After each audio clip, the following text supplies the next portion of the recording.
Magandang buhay mga kainday. Ito na yung aking video nung umuwi ako ng Pilipinas at nagpasundo ako sa aking mga kapatid at sa aking anak. Sinundo nila ako. Yung flight ko noon is alas 5 dapat ang dating ko.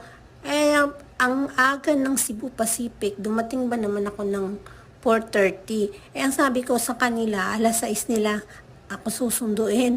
Di yun, nagantay, hinday nyo ng 2 oras sa airport. Namuti ang mata ko. Diyos ko, pagdating ko madilim pa. Nung sinundo nila ako, napakaliwanag na. Kaya yung inday nyo, haggard face. Tingnan nyo naman ang mukha ko dyan mamaya. Tapos, ayan, hinahanap pa nila ako kung saan daw ako banda. Ayan, nakita din ako ng anak ko. Tapos sumigaw na, "Mama!" Sabing ganun sa akin. O ayan na, nakita ko na sila. Ang inday nyo, ang itsura, hindi na madrawing. Stress ang inday. Diyos mio, ayan, may smile pa yan, pero may dalang sermon. Sabi ko, "Karami sa inyo ba?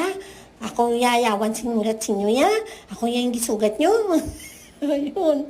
Tapos ito na, nagyaya sila. Sabi, ang kapalit pala ng pagsundo nila sa akin ay itreat ko daw sila ng almusal. O di timing. Gustong gusto ko nang kumain ng batchoy. Ayun, pumunta kami sa Alicia.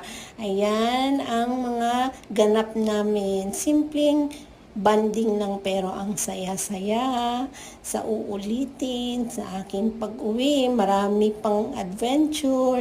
Bye!